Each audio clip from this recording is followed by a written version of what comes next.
I always knew something was wrong with my neighbor. I just didn't know what.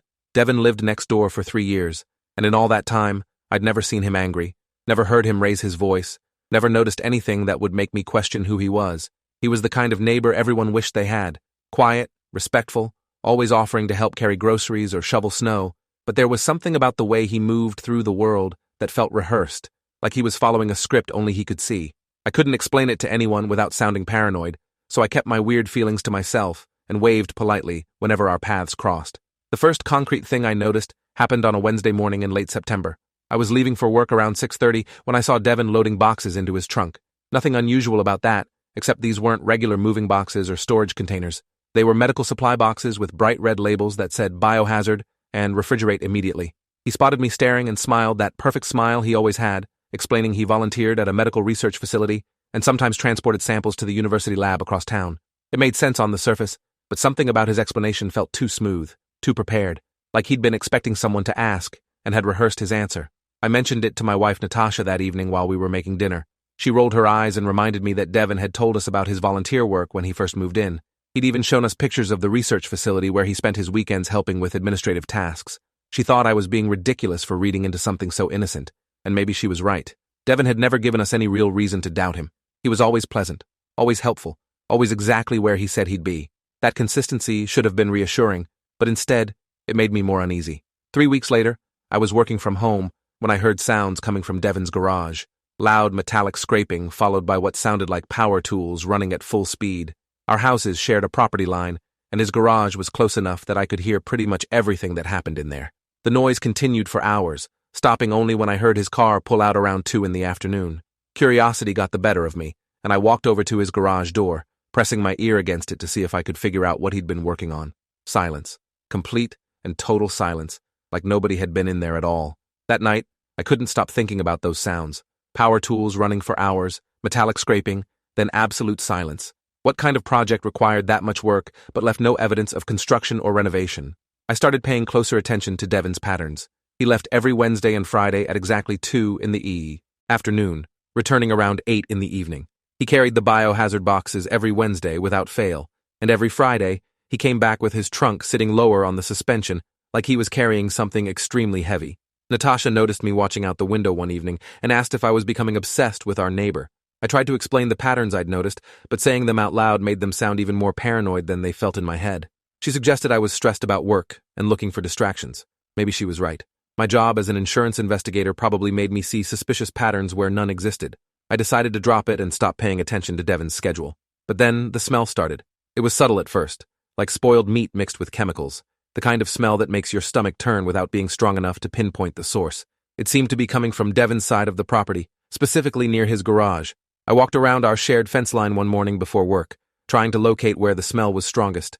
It definitely came from his garage, but I couldn't see anything through the small window near the door. The glass was covered with some kind of dark film that blocked any view inside. I mentioned the smell to Devin the next time I saw him outside. He looked genuinely concerned and said he'd noticed it too. Said he thought maybe a small animal had died under his garage and he'd been trying to locate it for removal. He even asked if I had any suggestions for getting rid of the odor.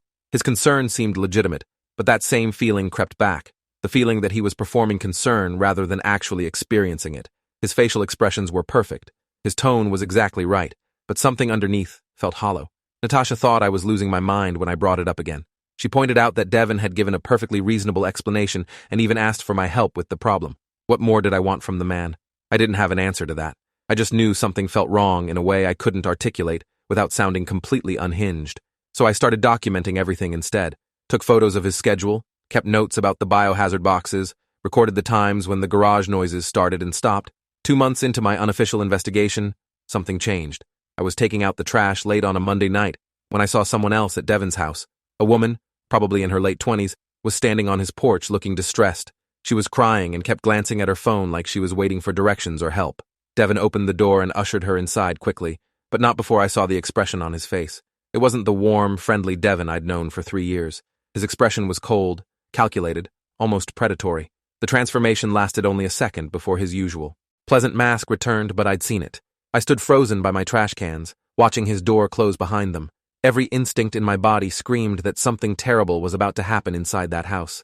I pulled out my phone and considered calling the police, but what would I even say? My neighbor invited a distressed woman into his home, and I don't like the way he looked at her.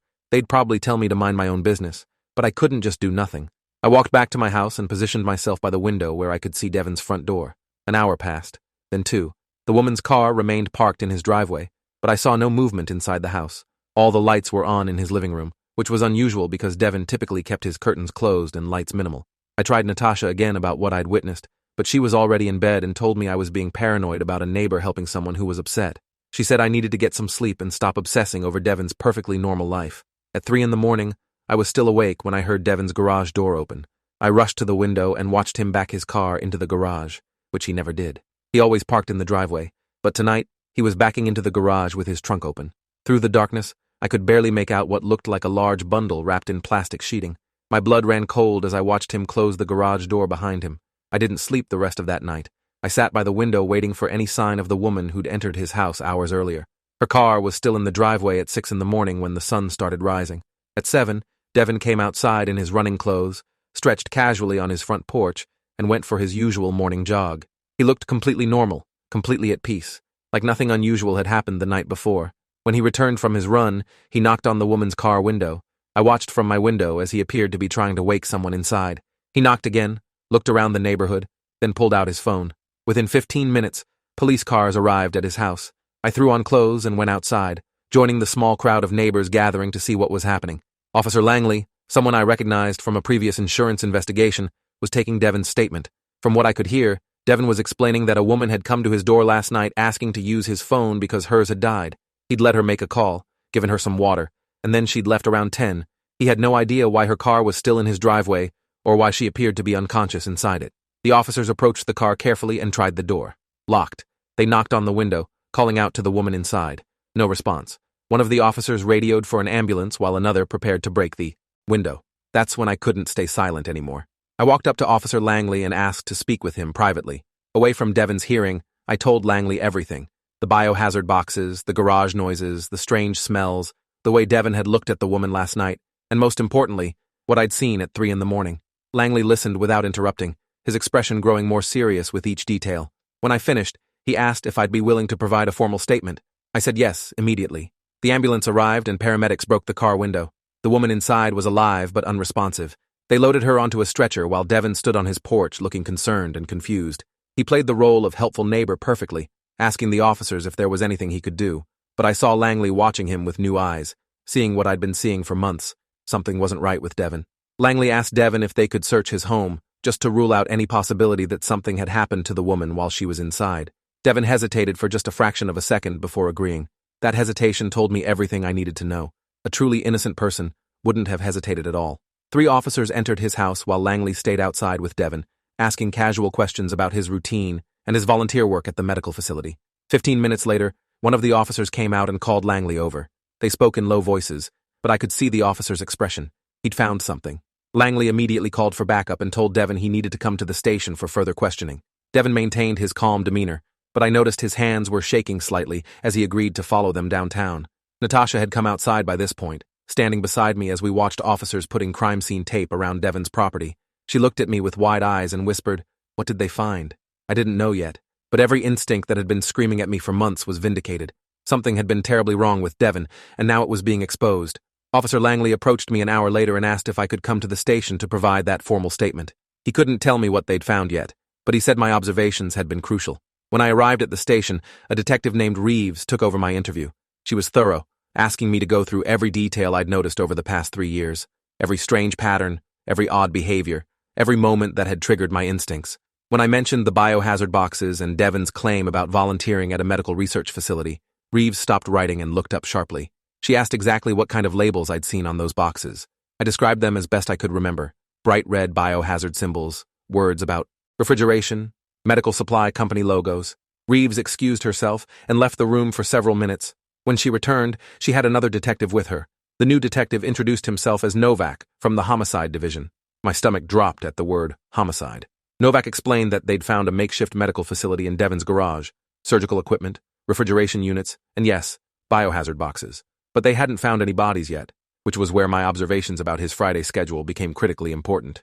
If Devon was transporting something heavy every Friday evening, they needed to figure out where he was taking it. Reeves pulled out a map and asked me to mark the direction Devin's car was heading when he left on Fridays. I showed them he always turned left out of our neighborhood, which would take him toward the industrial district on the east side of town. Novak made several phone calls while I waited, coordinating with other units. Within 2 hours, they had search warrants for 3 storage facilities in that area. The woman from Devin's car regained consciousness at the hospital that afternoon. Her name was Simone, and she told police a horrifying story. She'd been driving home from her nursing shift when her car broke down.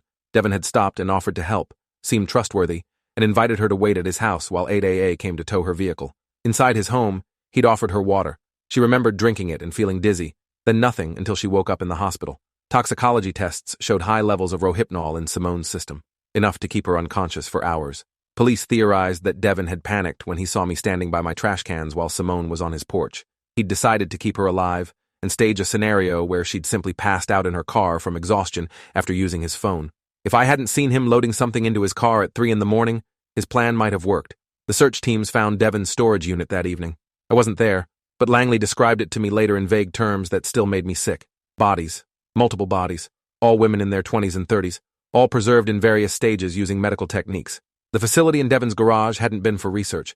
It had been for harvesting organs that he was selling on the black market. Devin's volunteer work at the medical facility was entirely fictional. He'd been using those biohazard boxes to transport organs to buyers throughout the region. The power tools in his garage had been for dismemberment. The chemical smell had been preservation fluids. And those heavy loads every Friday had been bodies he was moving to the storage unit after he'd finished harvesting everything valuable. Natasha threw up when I told her everything the police had shared. She kept saying she'd talked to Devin dozens of times, had coffee with him on our porch, hadn't I trusted him completely. The realization that a serial killer had been living next door for 3 years destroyed her sense of security. We both struggled with the knowledge that we'd been feet away from such horror without knowing it. The investigation expanded rapidly. They identified 7 victims from the storage unit, with 3 more suspected based on missing persons reports matching Devin's timeline. He'd been active for at least 5 years before moving to our neighborhood, operating in different cities across the state. His pattern was always the same. Find a quiet suburban neighborhood, establish himself as the perfect friendly neighbor, then select victims who wouldn't be immediately missed. Women traveling alone, women between jobs, women who'd recently moved to the area without strong social networks. Devin's trial lasted 6 weeks. Prosecutors presented overwhelming evidence. DNA from his garage matched all 7 confirmed victims. Financial records showed deposits from black market organ sales totaling over $800,000. Digital forensics recovered files from his computer containing detailed notes about each victim, including where he'd approached them and how he'd convinced them to trust him.